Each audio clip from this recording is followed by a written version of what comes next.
everybody. This is the Lifetime Training Podcast, and as you know, I'm Jason Stella, your host, and I am super excited to bring you continuing more education on the Theragun. And I have Miss Lissa Bankston, and she is the Director of Human Performance for Therabody. And we're going to go deep today on some really applicable ways to use all their several different products and go a little bit deeper than we did in the last episode. So you have some tangible stuff that you can actually go and use and make sure that you know how to use it right. So, thank you so much for joining us, Lissa. Yeah. Thanks for having me. This is awesome. I appreciate it. Excited to talk to you guys. Well, why don't you, just start giving, your story. You've told me it a little, briefly, and I think it's important for trainers to understand what opportunities are in the industry before we dive into it. So if you wouldn't mind just giving a brief, tell story of, how you kind of came into this role as Director of Human Performance. I will say, I don't know if Jason mentioned this on the podcast that you guys did, but we call them like Theragun angels. I've always believed that like good people attract good people, like-minded people. And we say that a lot. And I feel like somehow that was a gravitational pull for me. But my career really started back in college. I had played high school soccer and I thought I wanted to play college soccer. Then I realized like you could drink and have fun and party. And I didn't realize that like I still needed to take care of my body. Yeah. And during that window, I was not playing soccer. I wasn't really physically active. And my mom was like, hey, why don't you go to this group fitness class with me? And I kind of did it just to like have a mother-daughter day. Nice. And I kind of went in with like, this is going to be a joke, And then I took the class. The instructor was great. It was so fun. And it was like that team experience. And I didn't realize I was missing that camaraderie, that competitive camaraderie. Mm-hmm. And so I was like, this is really cool. So I just started going to classes. Then I became an instructor, and that was like super fun through college. And it kind of kept me into the fitness aspect of stuff. But I had this big dream that I was really going to change a lot of lives. And most 20-year-olds do have those dreams. And I was working in pharmaceutical sales, doing type 2 diabetes drugs. And I really felt like, oh, look, I'm like helping them here. And then I recommend diet and exercise, and they come to me at the gym, like, look at this. And that just didn't happen. But as I kind of kept moving, I decided I didn't love like sales as much as I loved fitness. And the opportunity came out for me to go kind of full-time with teaching classes. So I was like root fit all the way. And then leg warmers or no? Yeah, very close. My mom was a jazzercise. She was in competitive jazzercise. So nice. Really like a lineage I'm carrying on. So you might, maybe. That's great. But I think through that too, I just started really getting more and more fascinated with instruction and training and education. And I got the opportunity to audition to be a trainer for Les Mills. And so I came on board with them and trained some of their programs, led me to meeting other trainers, and somebody opened a studio in Atlanta. It was a boutique studio, and we were going to do cycling and cross-training with the TRX. Nice. So I moved there, and that's when I started my personal training career and got deeper into that, and then went on board with TRX and delivered their education. So nice. It was through like my passion of loving to teach and understanding like where that opportunity might lie. Mm-hmm. And then through those companies, it just kept kind of growing to the point where I was able to be an independent contractor. And I got to do a couple of different really cool jobs, but toward the end of my kind of personal training portion of my career, I was working with Reebok and Les Mills on some contracts. And through that, Reebok had me do some personal training for one of their clients that lived here in LA, she's an actress. So I came out here to train her, and I had seen Theragun on Instagram, the G2. And I was like, that thing is cool. And at the time I was kind of loosely working with a sports med doc, learning from him recovery techniques. And I thought this would be cool to try, but we didn't. And then this is the most random part. We're on a shoot. We have a bunch of athletes. We're going to shoot this fitness video with this actress. Her hairdresser calls me and was like, hey, my neighbor actually works for this company called Theragun. Can he come to the shoot? And I was like, what? Yes. So bless his heart. I love this guy, Cutter. If you ever get to meet him, he shows up to this fitness shoot, and we are like, this is like exertainment fitness. So there's a lot of lights and smoke and mirrors. And he brings one Theragun. There's probably like 55 athletes. And he's like, what did I walk into? But that thing we couldn't keep, you could not turn it off. Everybody was using it. It was awesome. And afterward, I just did that like, hey, thanks for coming by. I'd love to connect with you. He said, why don't you come meet our founder? And so I was like, yeah, I'd love that. So I went to meet Dr. J, and this is a long-winded story and I apologize for that. But at the time, and I never had experienced this, I'm from the South. So a lot of some of the kind of intricacies of LA and how they operate are different. And a lot of people started coming through me to try to get stuff into my clients' hands. And I never had experienced that. I mean, it's very common, but it was just like, oh, I thought you liked me. You don't, you like my client. Got it. Yeah. And I'm not gonna lie, I kind of thought that was gonna be what I walked in with Theragun. And I walked into Dr. Jason's treatment office, sat down, it was just him and I. He gets really emotional when he tells the story. I don't know if he did when he told you, but here's this grown man I'm meeting for like 1 second, and he's really opening up to me. And then he starts sharing the story, and he starts like tearing up. And I'm like, as someone from the South, I do feel like people maybe open up to me more so. And so I just thought, oh, this is a moment where and so now I have this information. What do I do with it? Like I was kind of like, ooh.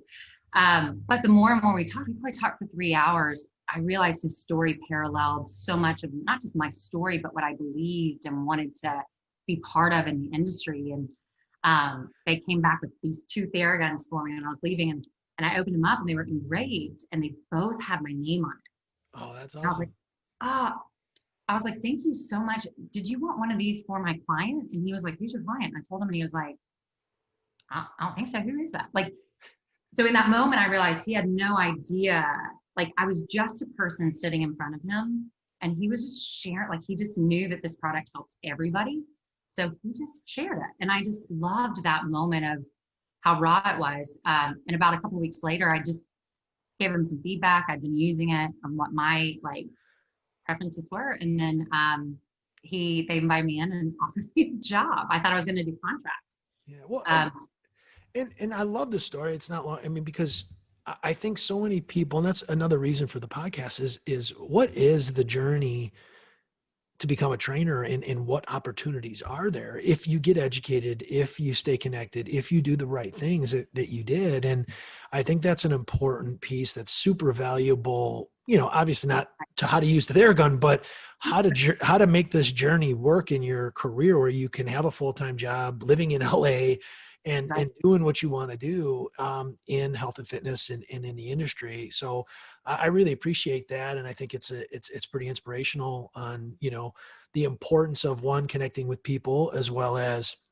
being able to, see that journey and take steps and know when to kind of move forward. So thank you for that so much. I will say, like, delivering education is so amazing. And I do think that we've had this kind of evolution in the industry. A lot of that was paved by you, by people that you were mentored by probably, that never really had that wasn't super lucrative or popular. And now I do think that space is now broadening. And, we'll talk about this later, but that was one of the main objectives coming on board with Therabody, was to create a master trainer team. Yep. And a master trainer team that wasn't the trainers I was working with in the past, like fresh new faces that I could help mentor, because it's such a cool space. Yep. And more companies are finding, health and wellness is starting to take a step closer to being the importance it should be for everybody, both on like, personal, but like, governmental level even. Yeah. And so, well, and that's the, I've always said the evolution of people who watch these podcasts consistently are probably going to get sick of me telling the story of this evolution of a trainer of just, hey, we were bodybuilders back in the day, and then we got into corrective, and then we got into nutrition, and then now we're getting into behavior. And I think that the next evolution is putting that whole thing together in what's called well-being. And the well-being is, the ability to have a state of being healthy and happy, and there's so much more to training than just losing weight. That is a segment. Don't get me wrong, but as I get older, I'm okay with a 4.5 pack and, making sure that my joints feel all right. And, and things like that. I'll dissolve the 4.5 pack to be able to have the lifestyle that I like and eat a pizza, cause I'm Italian. So, but at the end of the day, that making people feel better, I can't overemphasize. That's how I spent my entire career. And it's way easier to make people feel better than it is to get them to lose 20 pounds. If you know what you're doing. And I think that's what this tool is just blown up. There's trainers now that are using it solely for half hour, 15-minute, sessions just to make people feel better. The trainers that are using it at the end, they walk out feeling amazing, feeling great, and they connect that. There's so much psychological that's happening that people are doing, and sometimes they don't even know it. So, I love it and look forward to that. So why don't we start and really dive into, the science of percussion? Let's just start with the bare bones and understand, how does this thing work? And then we'll get into, a lot more of how to use it, hand positions, attachments, all that kind of stuff. Love it. And I geek out on the science a lot, but, I think what was really interesting for us as we started to kind of dive deeper into what is actually happening with this device stems a little bit from Jason's story, in that when he, just to give you the quick caveat to the story, he got in a bad motorcycle accident. From that accident, he had soft tissue damage as well as a 9mm bulging disc laid on a nerve, radiated in pain, and that changed the course of his life. And from that story, his solutions at the time, 2007, were surgery to fuse his neck or opiates. And you have to think about this time in the industry when recovery, foam rolling was just barely a thing, or making steam. So, but with his background in chiropractics and understanding the body a little bit differently, or looking at it in a different way, he felt like, I'm not ready. Those two choices really are not going to fit my lifestyle at this moment.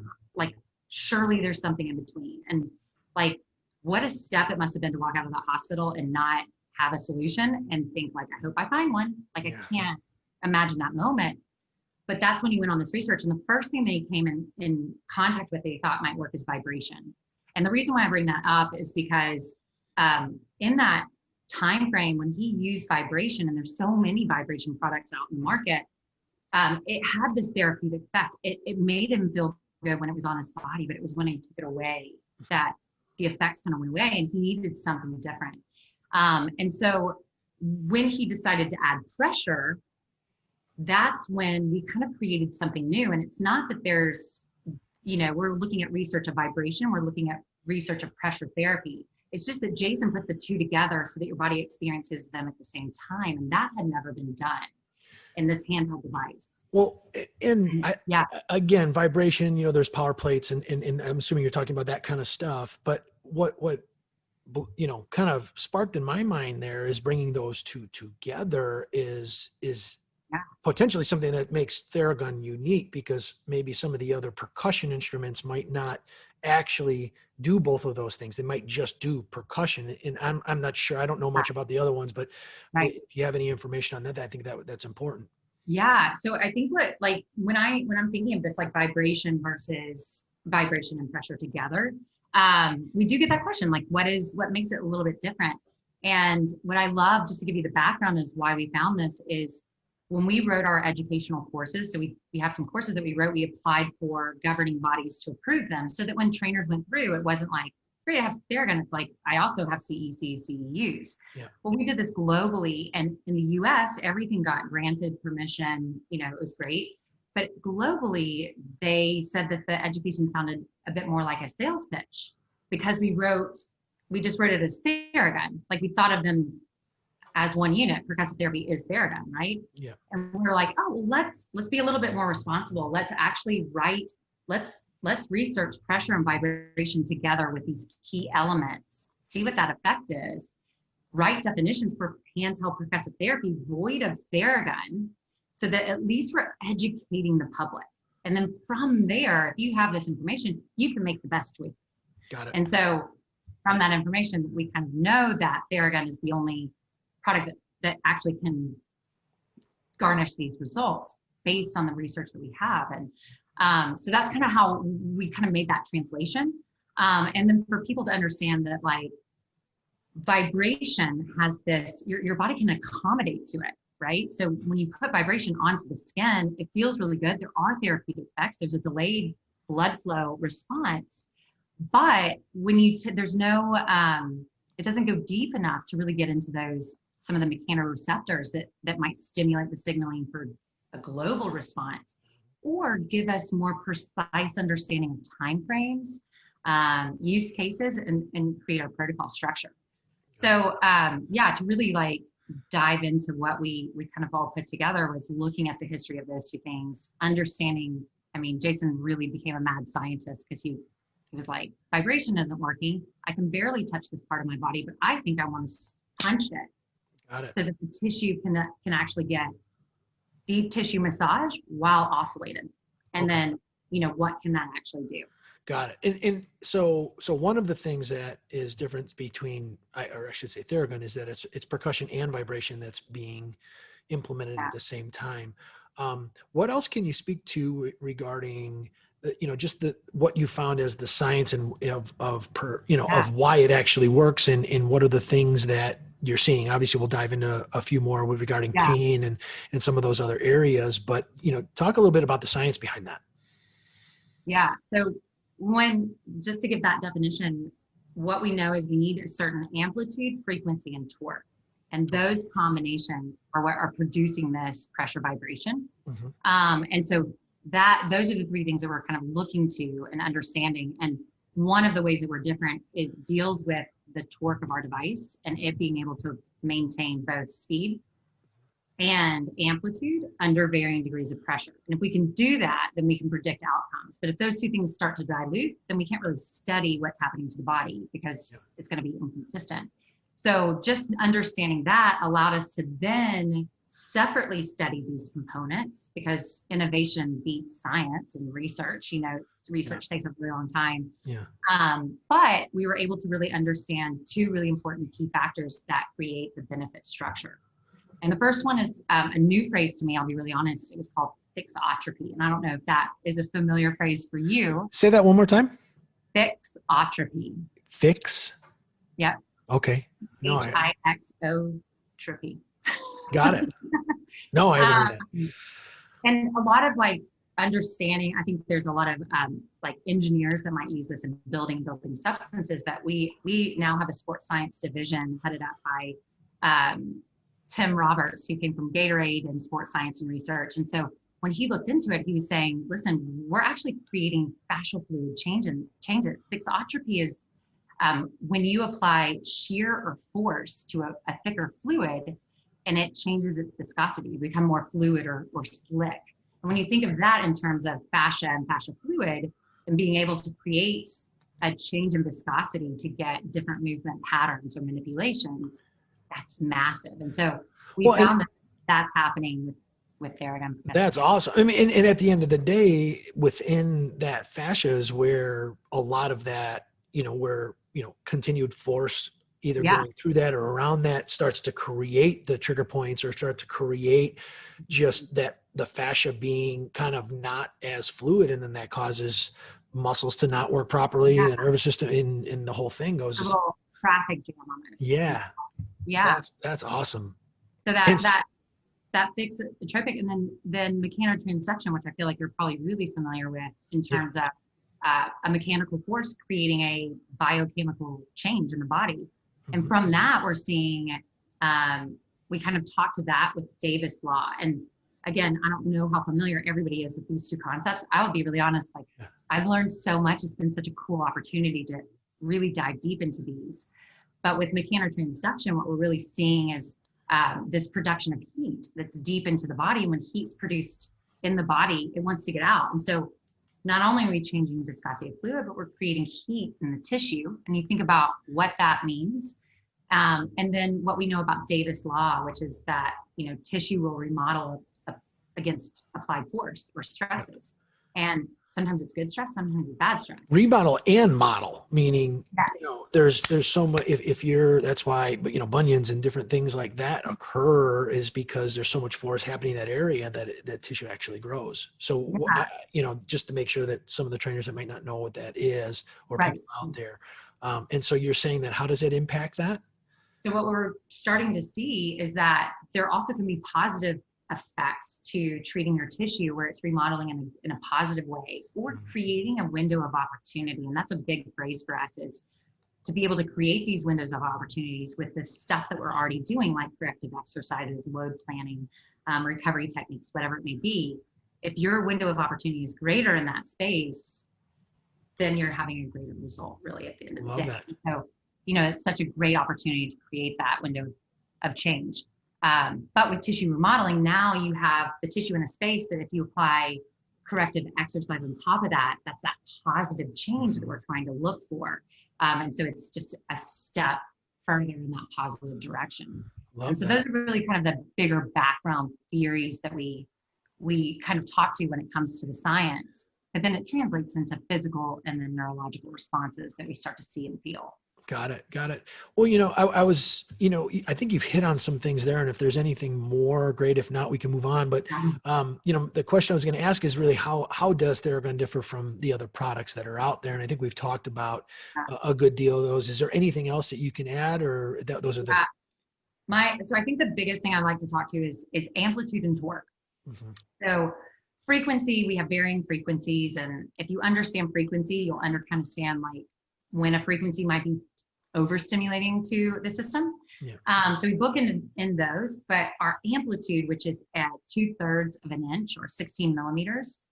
And Jason in his discovery, like, I don't know if the audience knows, or if he told you that, I mean, he started with a table saw that he took off the drill bit and put on a cat toy.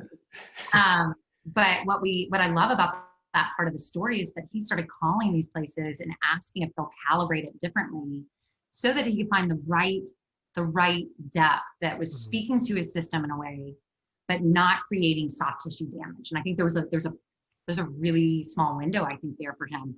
And so amplitude was very specific to what we studied. And without that amplitude, we can't really speak to certain receptors the way that you can with a Theragun. But couple that with torque gives us the ability, this motor gives us the ability to come off the body in between taps. Fully coming off the body, being able to utilize that distance creates a larger and bigger effect. And what we found, which for most people, if they remember our G2, we were so loud. But if you ask me, I was like, that's not that loud, is it?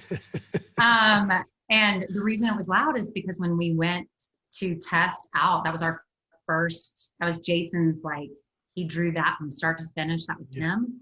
But we asked MIT students to put the engine in, and it was silent. But when Jason went to test it, he put it in his body and he did the things that he was doing when he was injured, and he broke every single one of those. Yeah. I think I can't imagine that moment. Yeah. But the reason that he said, listen, I cannot sacrifice what I've seen time and time again, which is that when I apply force, the integrity of the product, everything stays consistent because I know what's going to happen there and I can't with this.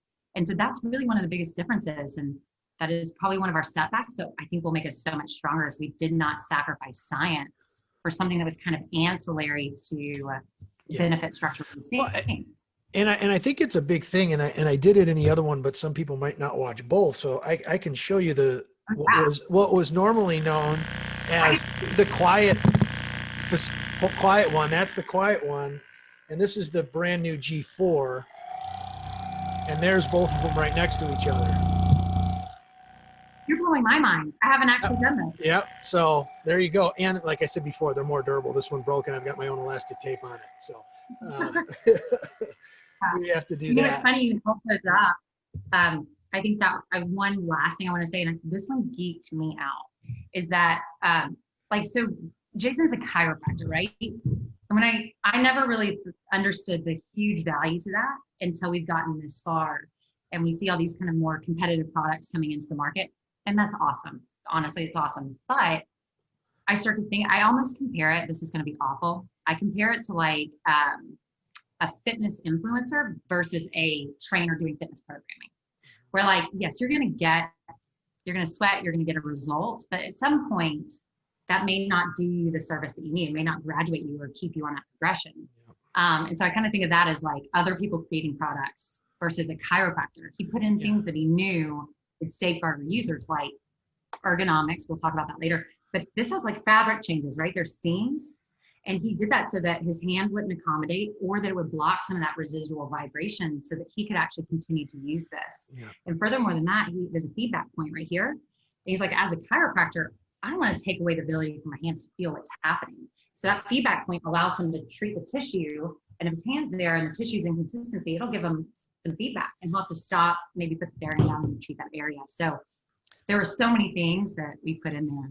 Yeah. And again, those are the things that I really want to dive into and let people know, because I think so many people just grab it and they don't know what they're doing. And, heck, I even in clubs that I worked at, I saw trainers that, for cost or whatever reasons, literally created their own bit and put it on a jigsaw and blah, blah, blah, blah, blah, blah, and that thing was louder than the original. And it's not doing the same stuff. And I think that's why I wanted to spend so much time on really understanding, how do these things differ from the products that are competing with it, let alone the makeshift ones that might be out there as well. Right. So that's great. So, obviously, a lot of people will buy this thing because they're in pain. And so I'd love to talk about, the whys and the hows to use for pain. We could include trigger points in there because a lot of times those are the things that cause it. But, what things can you give, the audience out there tips on how to use this thing properly, whether it's hand position, grip, all of those particular things as it relates to pain.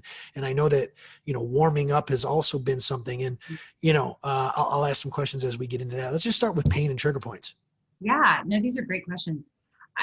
Like my very easy answer is that what we're finding is length of time.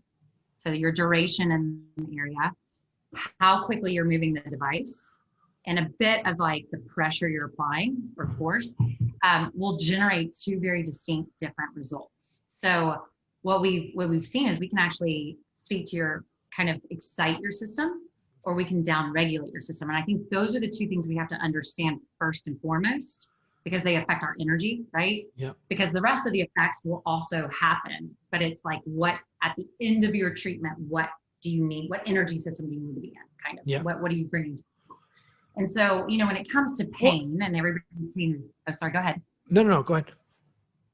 I was going to say, when it comes to pain, and everybody's pain is going to be different. So it's really difficult to pinpoint exact protocols, but I will say use throughout the day. I have this for a lot of my clients, specifically like my older clients and then into my parents. This has nothing to do about training for them. This is really just maintenance to their body. And my dad is using it like in place of Advil in most days. Yeah. He's awesome. It's a way for him to empower himself.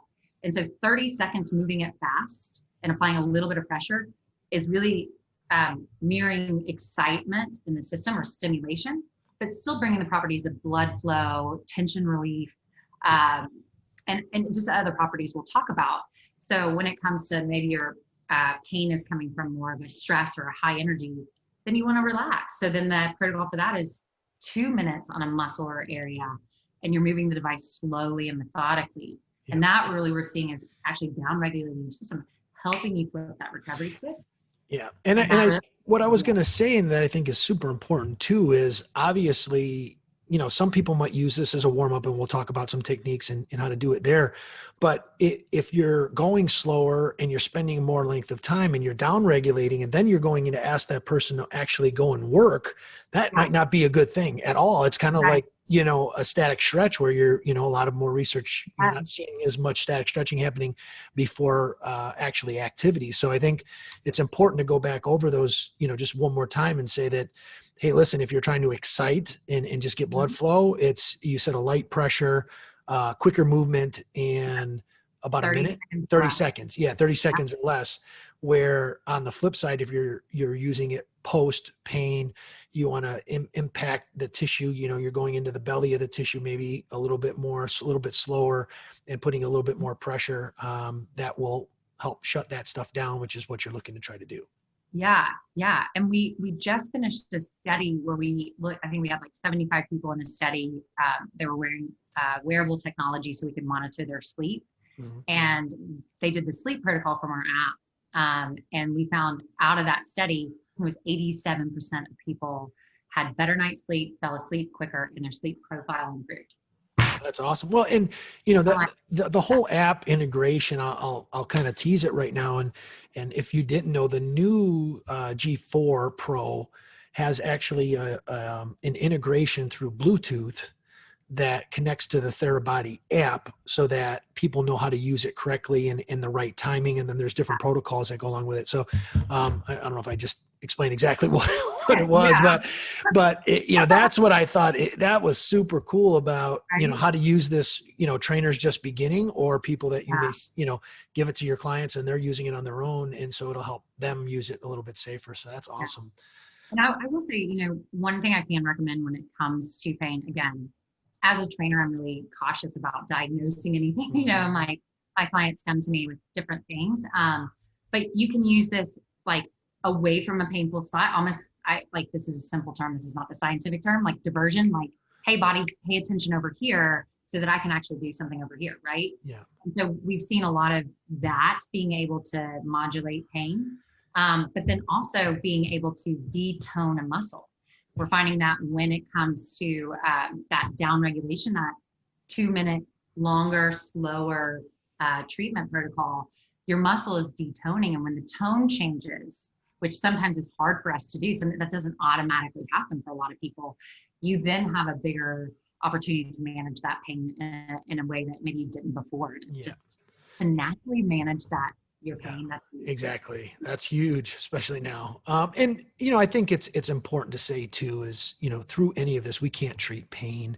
All we can do is what we can do as trainers is work within the mechanics. And if we identify that there's stuff happening mechanically within the muscle that we can impact, and if that then takes away the pain, or if that helps them function better, that is all within the scope of, of what we should do. And I think that's important to note, which is why it's so important for people to continue their education in understanding this. And, one of the supplemental pieces that all the trainers that are watching that work at Lifetime is I'm putting together very common trigger point, where trigger points are in the muscle, and where that pain you see typically radiates. And then, so where the trigger point may be for that particular muscle. But again, what experience needs is that to understand, I think you had just said it there too, is a lot of times where the pain is and where the problem is are they're not the same.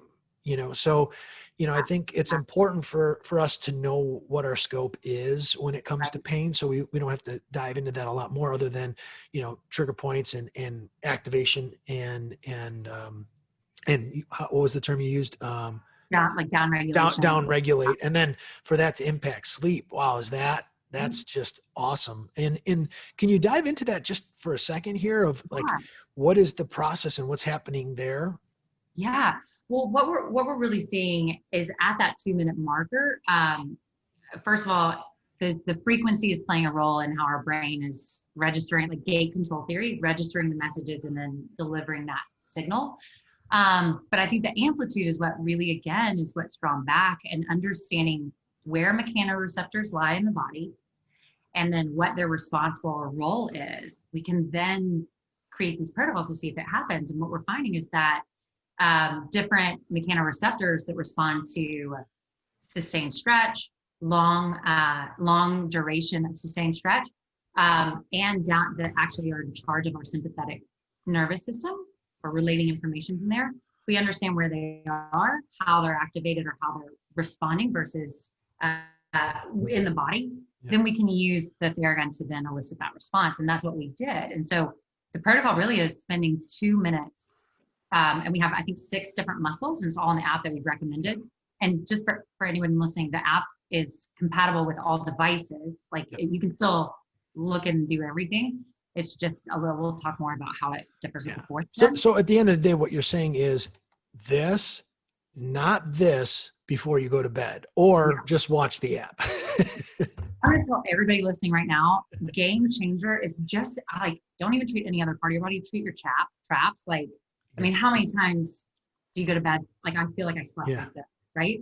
Yeah. And to be able to detone that, so they're actually relaxed, put your body in that environment, bring that absorbent blood flow, soften the tissue, soften the muscle. Now you're getting into your sleep. If we help you get there, amazing. But once you're in your sleep cycle, think of what is going to happen when you've created that environment. Nice. And so many people feel like they're melting into their pillow. You wake up, you've had that chronic stress pain there. Yeah. Over time, that's definitely starting to get better, and you're starting to feel better when you wake up. You're actually helping you're being part of the solutions. Got it. Love that. So we talked a bit about warm up and how to use it. Is there anything more that you can dive into with regards to that aspect of using the gun as a warm up tool? Yeah, I think I get questions a lot around should I be like active or passive when I'm doing warm up sessions, and I think again, as you grow in your education on those two things, you're going to you find the ways that Theragun can dance within those two modalities. But when it comes to warming up, I say 30 seconds per muscle, then go right into your regular warm up pattern. Theragun is not replacing a massage therapist, chiropractor. It's not replacing anything. It's bridging the gap, and it's accelerating or helping everything that we're kind of doing. So for me, I will say I love this on my very morning clients because they're coming off of sleep, which I don't know how that is for them. They're coming off of probably some sedentary movement patterns. So it's like, I don't know what I'm getting versus my 5 p.m. Now I have a device that I know is at least starting the process of the system.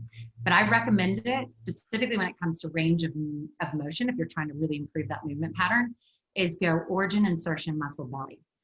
So when you do origin and insertion of the muscle, that's kind of where the Golgi tendon is living and the Golgi tendon organ. If we can activate that, when that's activated, it's kind of freeing up the ability to give us that range. Then the muscle spindles, we're able to activate those through the belly. Those are really going to power through and support our performance. And so now you have something that's temporarily affecting your range of motion, and that it's putting your body in a position to where now when you start moving, you're going to get a massive shift. And going back to, if your clients are feeling like they're moving good, guess what? They're probably going to up their performance. Like those are just small. And when using, for obviously at attachment site, there's a bit of knowledge of understanding that. Yeah. And I would also imagine the different attachment that you use. So, what recommendation do you have? Can't talk right now for some reason.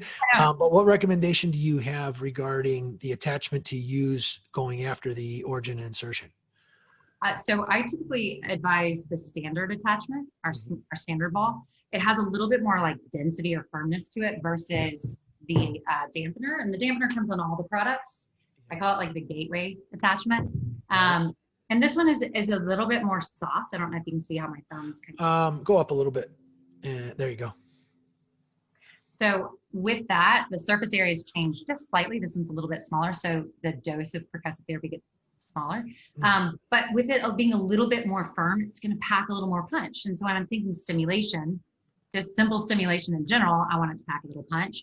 But now that means that the tissue might be experiencing more, and some of those mechanoreceptors that are responsible for delivering output in our performance, I want to get those guys fired up. And that's why I want to use this.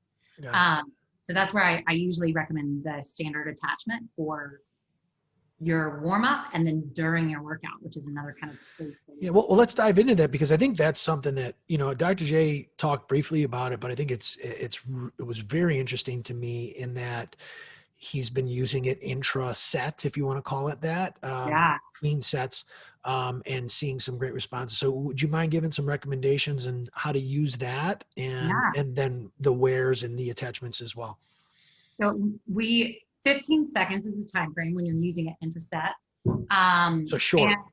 Yes, short and fast, and it's right on the muscle belly. But when you back up and think like what is happening and why this is working, we're in the middle of some studies, and I think we're going to get, I can't share a lot about that, but what I can share is that times like grip fatigue, I worked with a lot of lifters, and having grip fatigue, forearm fatigue, any kind of spasm, any kind of cramp, we found that 15 seconds right on the belly of the muscle, because we're bringing that blood flow to that area and it's very targeted, you're now getting that, you're able to kind of address these things, which will allow you to stay in that performance longer. Got it. Then you can start to mix it up. I mean, when you understand that what's happening to your muscles during working out and they're being, broken, there's going to be a output of metabolic waste of some sort. And there's also going to be this kind of lack of oxygenation because that's what's happening. Now you're bringing blood flow to that area. So you're already kind of dialing into recovery without the body calming. And you're bringing blood flow to this muscles to where it now has more utilization. Think about the environment you've created and how that might potentially change getting one more rep or one more round or one more set, and Yeah. kind of going after those bigger performance jumps. And so, That's you know, awesome. using it HIIT style, any of that kind of training, it's pretty common sense. But when it comes to like 1 rep max, when you're thinking about these bigger volume sets, I'm doing it right when I finish the exercise, go through your rest period, and then right before you pick the bar back up or go back into it, do it one more time.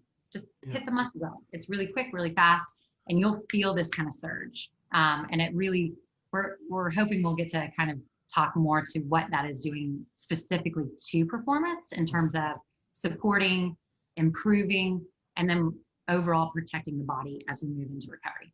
Got it. So that we're moving nice and easy through this. So now we're hitting into recovery. So again, you talked briefly about it, but with regards to recovery, is there an attachment site, or I'm not attachment site, but an attachment that's preferred in timing and things like that post-workout? So my first recommendation, for me, like as a trainer, and I think that most trainers probably experience this, is the post-workout recovery session with the client. And I think we've evolved and gotten way better. And I think the industry and like clients have gotten better knowing and understanding that importance. But the reality of it is, like, once the workout's done, that's when clients are like, peace out, I got this. Yeah. So for me, it's an amazing tool because even just spending 2 minutes on 1 or 2 areas that I know are going to be a little bit sore for them is creating a massive impact. So there's like this little caveat there that I wanted to share, but I typically recommend, whether you do the full 2 minutes on every muscle that you think you're going to be sore with, or you just pick specific spots that you are very certain are going to cause you, where you're going to experience maybe DOMS, then that's where I would spend at least a minute moving it slowly, methodically. I tend to like the dampener in that session, which is counterintuitive because I think we're kind of ingrained to think that if we experience pain, there's some gain to it. Yeah. Deep tissue massage, foam rolling, right? And but so not in this case. Yeah. You're kind of hunting that down with the Theragun. And what we found is actually floating it, you're doing just as good, if not better, in terms of detone of the muscle, downregulation of the nervous system.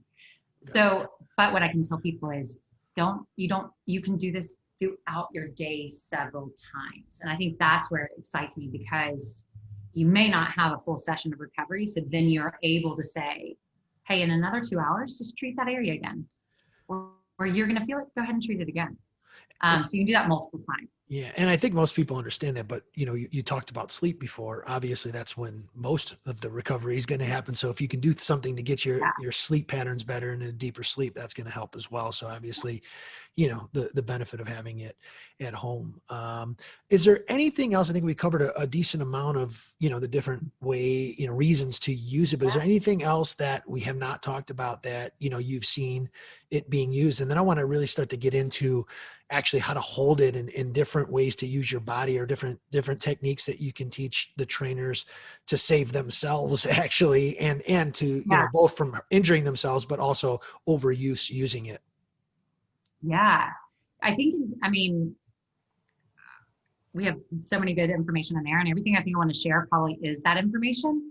I think the only other really cool way that I've seen using it, is because we have this awesome engine, you don't have to take your shoe off, and you can use it on the bottom sole of your shoe.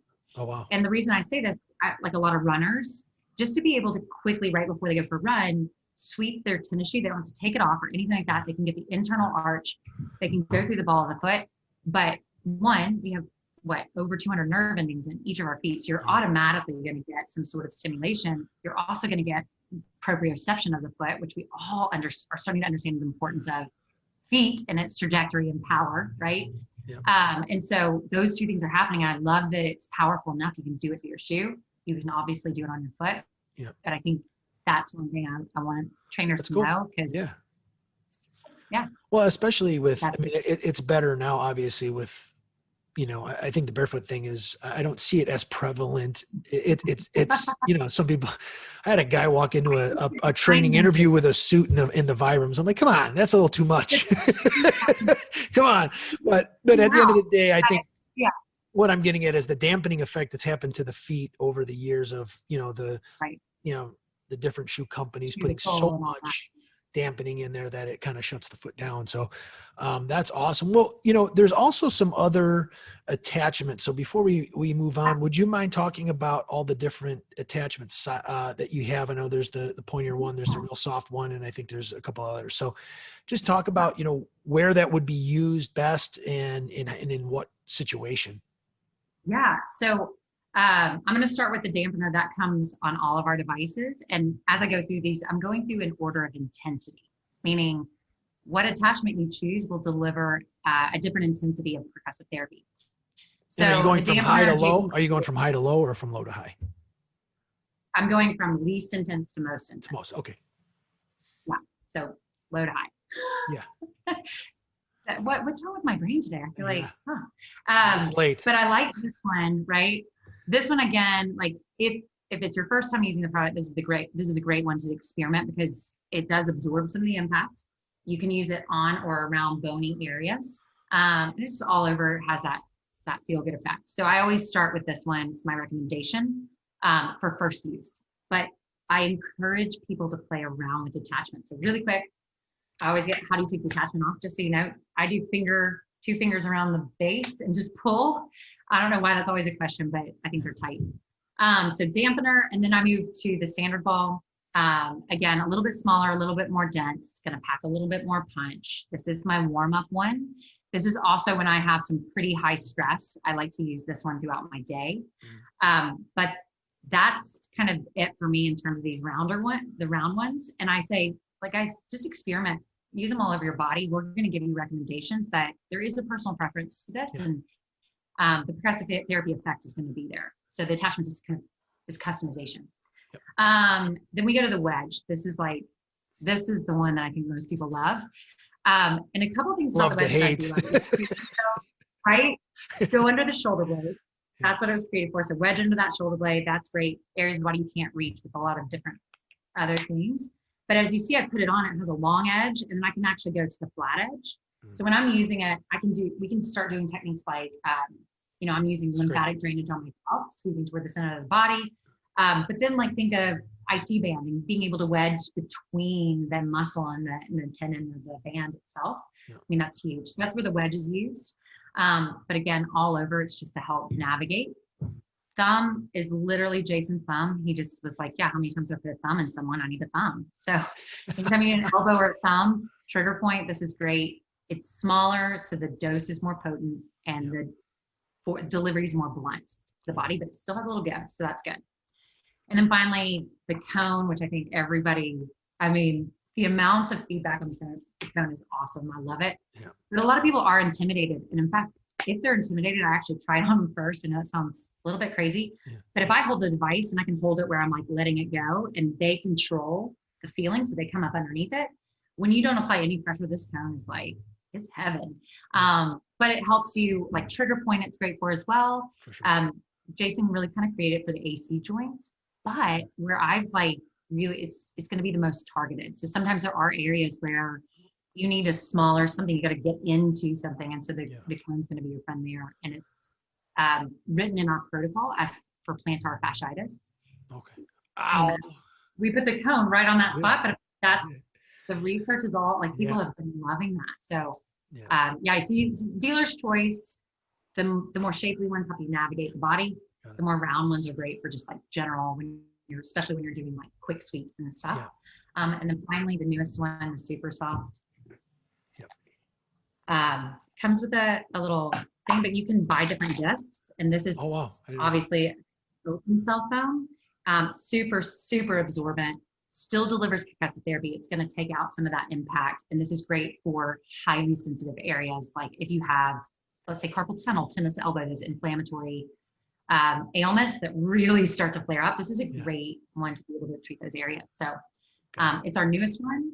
And the last thing I'll say is everyone except for this guy, the super soft, they're closed cell foam, meaning they don't absorb lotion or potion or oils or sweat. So if you use it, you just have to wipe it with a wet wipe or soap and water, dry it off. Next person can go.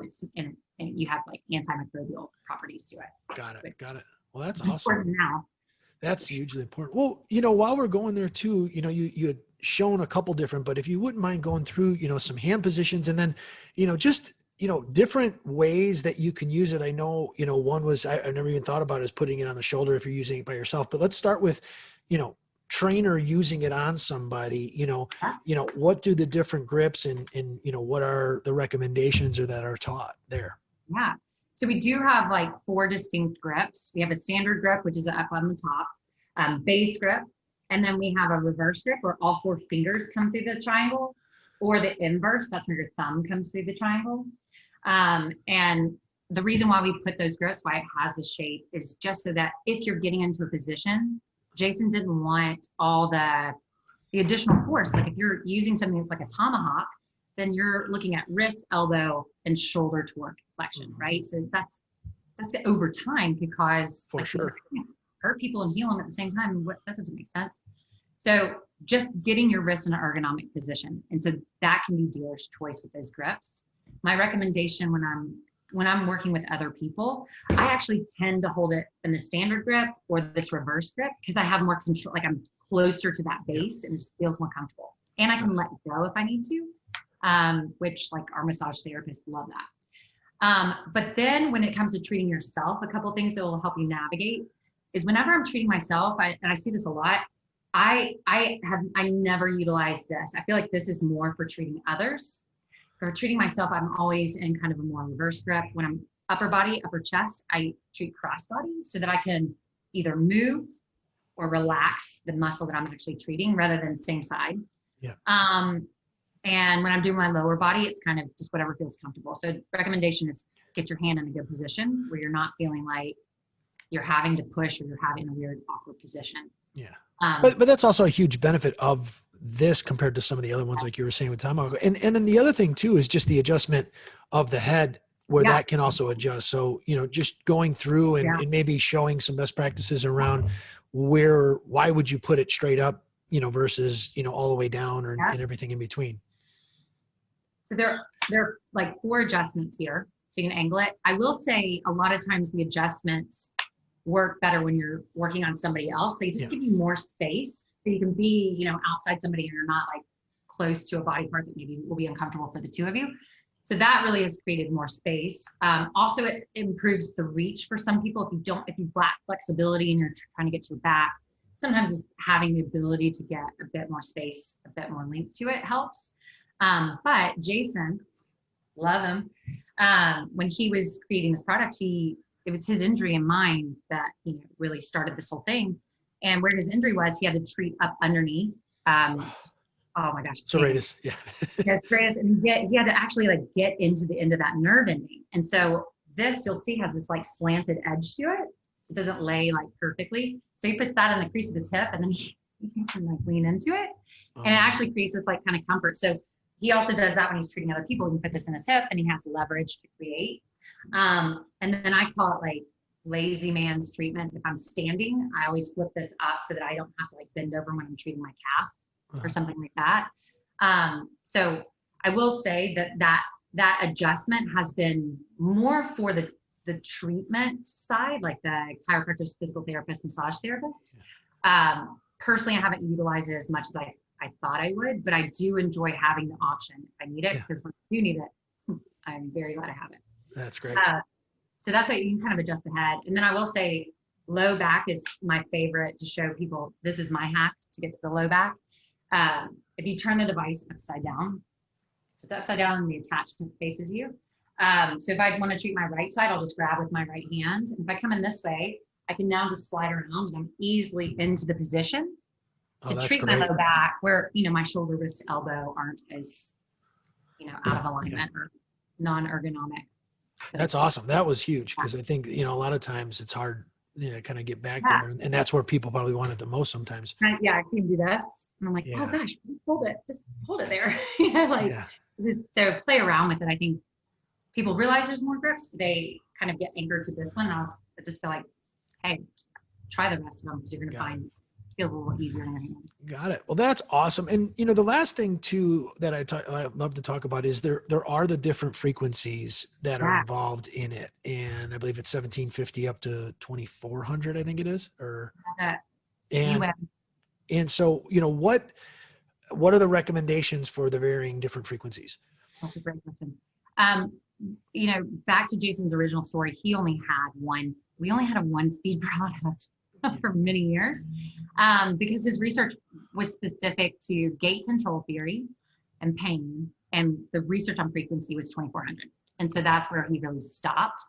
And he found that over that was creating some noxious output for the body and wasn't giving him what he needed. So that's, but I think that's important for everybody, because if you are and you're giving way too much, you could be, again, it's a tool or it's a weapon. It could be both. So making sure that we're being smart. Yeah. And not over flooding. Like when we do that, that means we're actually affecting your sleep you're on. But gosh, we could go off on so many tangents. Pull it back in. You're keeping me on track. Yeah. So no, I lost the train of thought. What was I saying?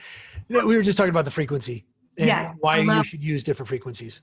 The low end, Jason did a lot of research around, I think he said it was like Russian stem, something around the therapeutic effects when it came to injury and like return to play.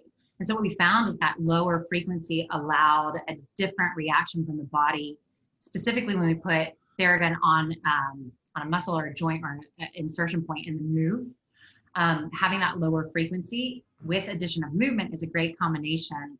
And so having that lower frequency doesn't overstimulate. It's actually helping do what we're trying to achieve. So then maybe in the warm up, that's when you're using maybe a little bit lower frequency. I think in the warm up, still going high, but I think when it comes to recovery and like exercise correctment in the recovery phase, that's when I would probably go to the slower one. Okay. I will say we recommend that slower speed a lot of times for like an older population that has more sensitivity, tissue sensitivity, like maybe they have inflammatory ailments. That's where the slower one might feel a little bit more tolerable. But we do try to get people to graduate to that 2400 because we're seeing such a different result there. So really utilizing the slower speed in terms of return to play around an injury or when you're adding movement within a recovery session. Got it. One other one too, and then, we'll spend some time talking about the deeper levels of education that are out there, both for the general population when they buy the gun that comes with it, as well as if you want to go deep on how to use it. But, what can you say are who are the people, and I know it could be common sense here, but I want to make sure that we discuss it, but who are the people or the types of, if a person says, obviously, if they have any neuropathy, probably not going to want to use it, but what recommendations do you have in regard to people that you might not want to use it with, or not in those areas? And I feel like we have a really safe profile, to be honest. Right now we just say, please don't use on anything above the Adam's apple, anything on the genitalia. Those are our two, like, please don't. And then we looked into pregnancy, and then we just don't recommend anything on front to back on the torso, but shoulders, arms, legs. We've actually found a really good, pregnant women are probably favorite clients. And then pacemaker, I think that's the other one. We just say not on the left side of that body. Obviously, you want to make sure that you're consulting your physician on that as well. But outside of that, like, there are certain inflammatory diseases like fibromyalgia might be one where we actually do work with a lot of those, but each but that's where your level needs to elevate. So it's like, that doesn't need to be our recommendation as trainers probably, but injury, we just say nothing on an open wound or a broken bone, but strains, sprains, and pulls, I'm not applying it, but above and below that site, working toward it really is how we've been starting to get that return to play as well. But it's bringing blood flow to that area. So staying, away from the actual site, it's usable. But those are really our main contraindications are with pacemaker, pregnancy, and then those two areas of the body. And then finally, there's one more we typically say, implants, like if somebody has a knee implant or whatever. I mean, those things are cemented to your body, and as crazy intense as people may think they're gonna, it's not moving cement to bone. But like on the actual implant, probably doesn't like feel good. I mean, my mom has knee replacements, so I've been using a lot of her, and she loves it. So it's totally fine for those kind of things as well. Got it.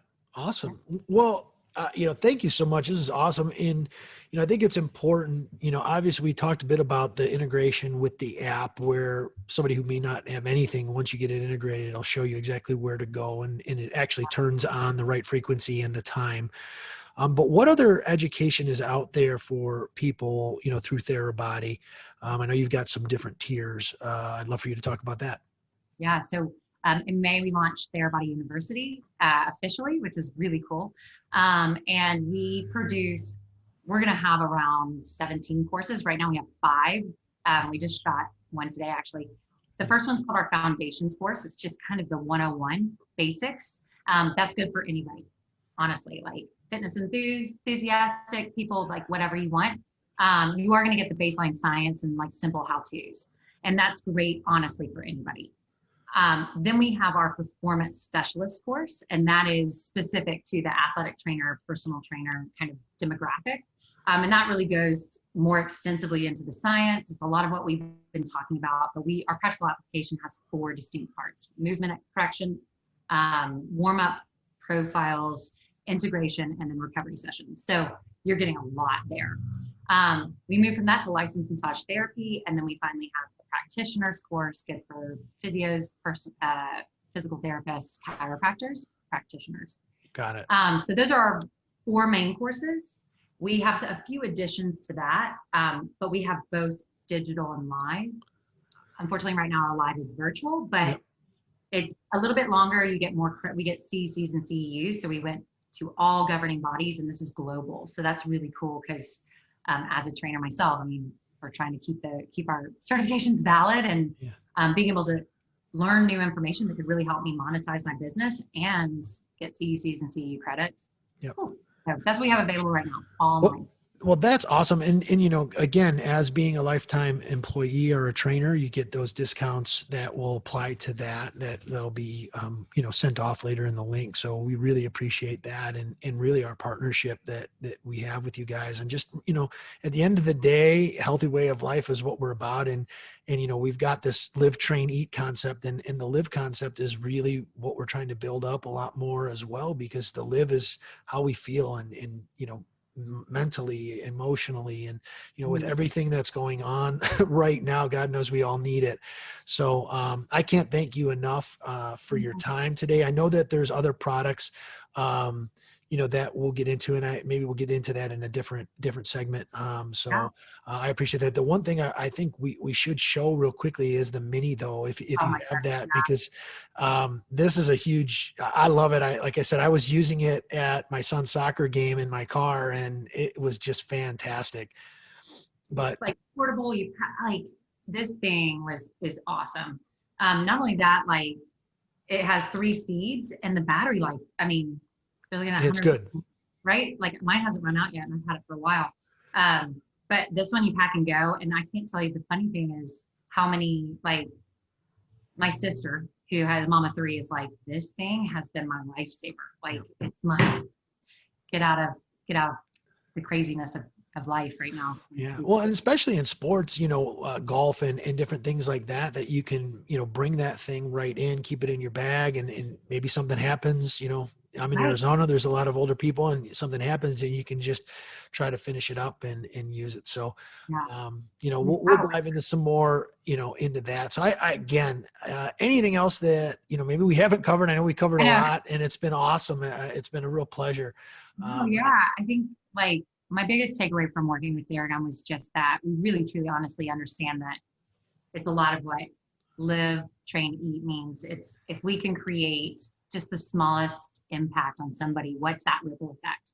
Yeah. If somebody feels good, what does that mean to the other people that run into them in their life? And just love being part of a community of people that are wanting to help other people be better in some way. And now to have a holistic way to kind of empower things like movement and pain and stress, sleep. Like I'll just tell you this, we're known for recovery, but if you're buying a tool like this and you're only using it post-workout, you're missing out. There's many cool benefits that still speak to your actual fitness. And I love that. So again, Thank you so much. And I look forward to doing this again with you, in the future and, meeting you in person as well. So thank you so much. I appreciate it. Thank you. I have a whole team of people that were jealous, so I'm sure you're more people that want to come in. Perfect. Thank you Yeah. so much. Thanks so much. Yeah, we'll talk soon. Take care.